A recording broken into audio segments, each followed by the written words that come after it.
Welcome to another training session. In today's tutorial, we will see what are the possible causes of the three-phase motor to trip and overcurrent. And we will see how to troubleshoot and solve this motor overloading problem.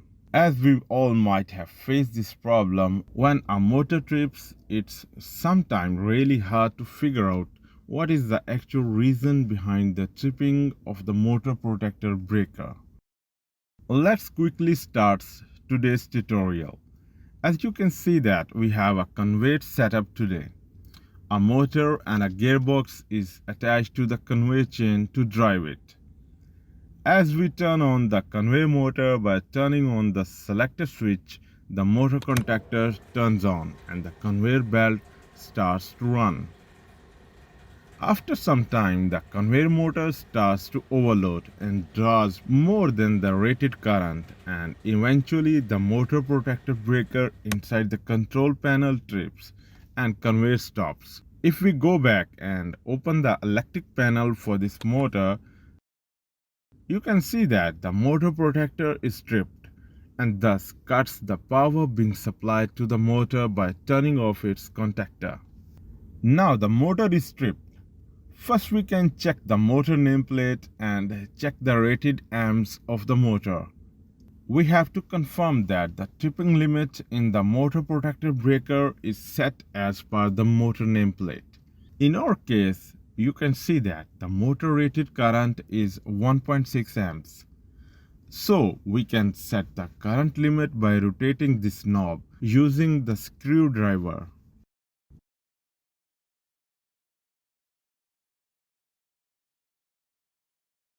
After setting the current limit properly as per the motor nameplate, we can look for any loose connections in the motor circuit. You can inspect the wires connected to the motor contactor. Loose wire connections in the contactor can cause imbalanced currents across the three-phase coils of the motor. This causes motor protector to trip. If there is no loose connection in the motor circuit, we can move forward and check for any physical damage to the motor cable can cause short circuit in the cable. After checking the motor cable, next we can go to the motor and check the wire connections in the junction box.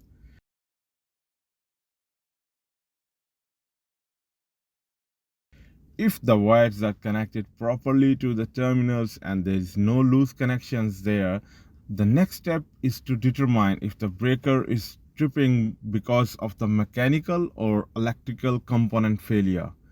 We can check the temperature of the motor body and the gearbox. It will give us some idea what's the wrong going on with the system. For this, we will open the back cover of the motor.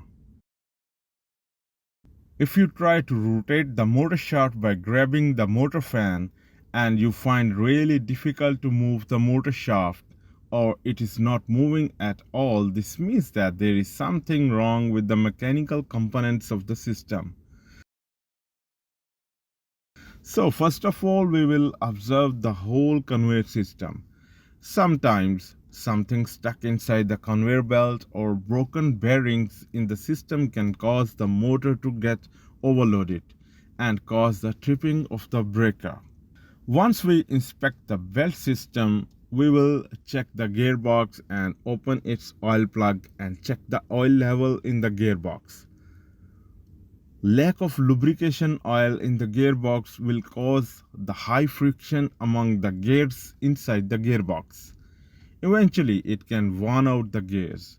Damaged gearbox is one of the reasons for the motor overloading. In this case, we have to replace the gearbox. Now there is another scenario. If we try to rotate the shaft of the motor by grabbing the fan by hand, and if the motor shaft starts to rotate easily and the conveyor belt is also moving, this indicates that there is something wrong in the electrical circuit of the motor. To investigate further, we will go back to the electrical panel and reset the motor protector breaker. We will try to run the motor once again, and as soon as the motor runs, we will try to measure the current on each phase of the motor by using an AC clamp meter. As you can see that the load current on the red phase is 3.65 amps, which is almost double than the motor rated amps. Now if we check the yellow phase, there is no load current at all. Blue phase have 3.65 amps load. So now we have investigated that one motor winding coil is not drawing the current at all, and remaining two coils are drawing very high currents. We can now conclude that the motor protector breaker is tripping because of imbalanced current in the motor winding coils. This thing can only happen because of two reasons. Number one, the motor winding coil is open circuit. Number two, one of the contactor contact is not working. To check further, we will go to the motor connection box and open it. Whenever you're troubleshooting motors, panels, or any kind of electrical equipment, a reliable multimeter is your best friend. I personally recommend FNIRSI multimeters. They're accurate, durable, and perfect for both beginners and professionals. And here's something special for you. If you want to get one, you can grab a 6% discount by using my coupon code MOHAMMAD6% at checkout. So, whether you're testing voltage, current, or diagnosing motor faults, this multimeter will make your job much easier. Check the link in the description and don't forget to use the code MOHAMMAD6% to save some money. We will remove all the connection and test the winding coils of the motor. We can test the motor winding coils resistance using multimeter, or you can use a megameter to test the motor windings. Want to learn how to use a megameter and test the motor winding? Video link is in the description box. First, we will set the multimeter in the continuity mode. Here we will try to check the continuity between the ends of the all three winding coils, U, V and W. As you can see that the winding coils are not shorted with each other. Also, the ends of the U, V, W coils are showing continuity. This means that the all winding coils are fine and there is nothing wrong with the motor. Now we have checked that the motor side is okay. There is nothing wrong with the motor winding. So we will connect all the wiring back to the motor terminals. Next we will go back and check the contactor. Maybe the one of its contact is not passing the current to the motor winding coil and causing the current imbalance across the motor windings. We will remove all wiring and replace the contactor. After that, we will put back all the wiring and try to run the motor by turning on the selector switch.